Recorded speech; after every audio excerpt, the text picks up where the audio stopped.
I want to ask a simple question. Have you ever made a decision that in the moment felt right, but looking back, you wish you could take it all back? I think every single one of us has. Maybe it was something you said out of anger. Maybe it was trusting the wrong person. Maybe it was walking away from an opportunity, making a financial mistake, or choosing comfort over what you knew was right. We've all had moments where we wish life came with an undo button. But here's what I've learned. The decisions that hurt us the most often become the lessons that shape us the most. So tonight, I don't want to talk about living a perfect life, because none of us can. I want to talk about what happens after the wrong decision. I want to talk about bouncing back, learning the lesson, and becoming stronger because of what you've been through. Because your worst decision doesn't have to become your permanent identity. It can become the beginning of your greatest growth. Now I want you to really sit with that for a second. Because most people don't struggle with making mistakes. Everyone makes mistakes. The real struggle is what happens after. What you do when the decision is already made, when the damage is already done, when you can't go back and fix it. The moment right there, that uncomfortable, heavy, quiet moment, that's where your life actually changes. Some people get stuck here. They replay it over and over in their head. They say things like, I should have known better, or why did I do that? Or I ruined everything. And slowly, without even realizing it, they start to believe that one decision defines who they are. But I want to challenge that idea. Because you are not the worst thing you've ever done. You're not the mistake you made when you were emotional, or scared, or inexperienced, or trying your best with the information you had at the time. You are a human being just learning how to live. And learning always involves mistakes.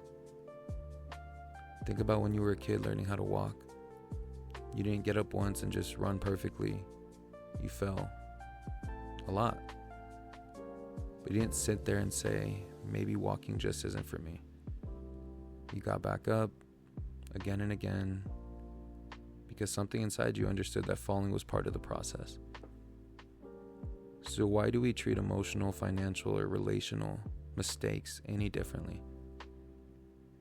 Why do we expect perfect from ourselves in areas we are still learning? Now I want to talk about something important. Regret. Regret is powerful. It can either destroy you or develop you. The difference is what you do with it. If you let regret sit on your mind without reflection, it turns into shame. And shame tells you, you are the problem. Shame doesn't say you made a mistake. Shame says you are a mistake. And that's a lie. Because mistakes are events, they're moments in time. They're not identities. But when you reflect on regret the right way, something different happens. You start asking better questions instead of why did I do that? You start asking what was I missing? Instead of what's wrong with me, you start asking what can I learn from this? And that shift, those small questions are where growth begins. Let me tell you something most people don't realize. Your future isn't determined by your past decisions. It's determined by what you do after them. Two people can make the exact same mistake. One person lets it sit and define them. The other lets it refine them. One becomes bitter. The other becomes better. Same mistake, different response, completely different life. So the real question is not, did I mess up? The real question is, what am I going to do now? Because now is where your power is. Not yesterday, not the moment you wish you could change, not the conversation you wish you handled differently, not the opportunity you wish you took, but now. And in this moment, you still have choices. You can still grow. You can still rebuild. You can still change direction. You can still become someone stronger than the version of you who made that mistake. But it requires something difficult. Honesty. You have to be honest about what happened. Not to punish yourself, but to understand yourself.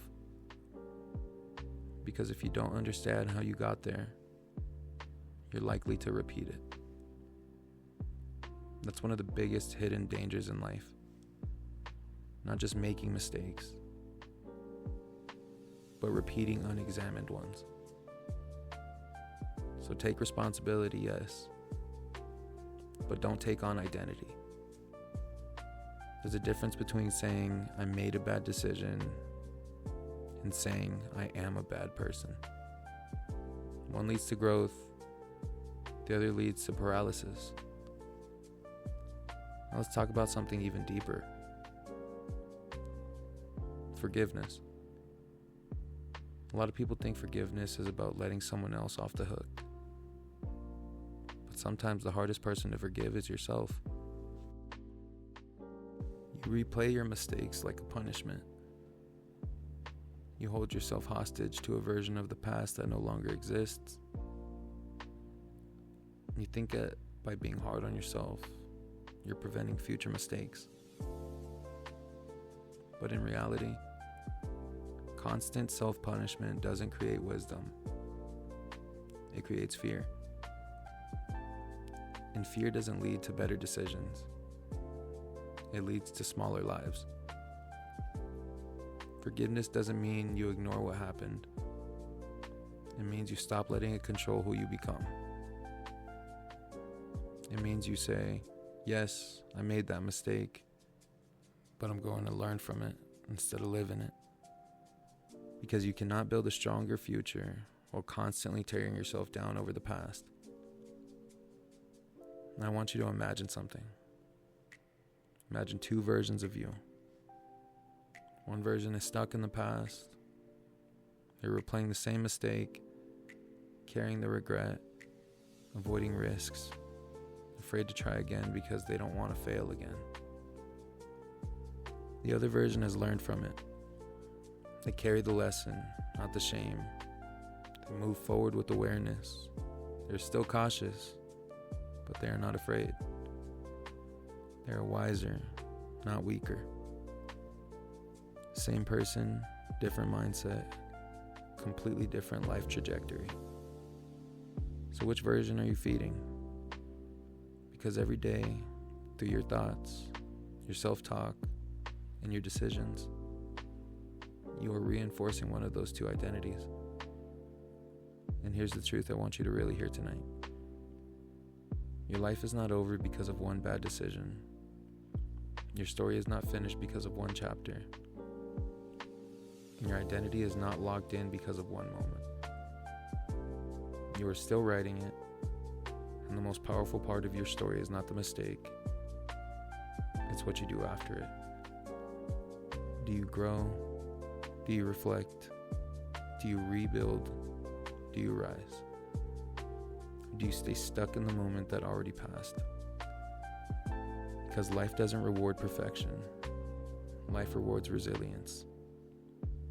It rewards the person who gets back up, the person who learns, the person who keeps going, even though we feel embarrassed, ashamed, or uncertain. If you're listening to this and thinking about your own mistake, I want you to know something very clearly. You are not alone, and you are not beyond repair.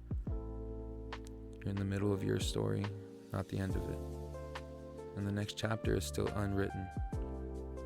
So take a breath, learn what you need to learn, let go of what you need to release, and then move forward.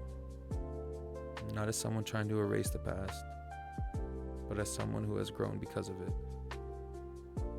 Because your worst decision doesn't have to become your permanent identity.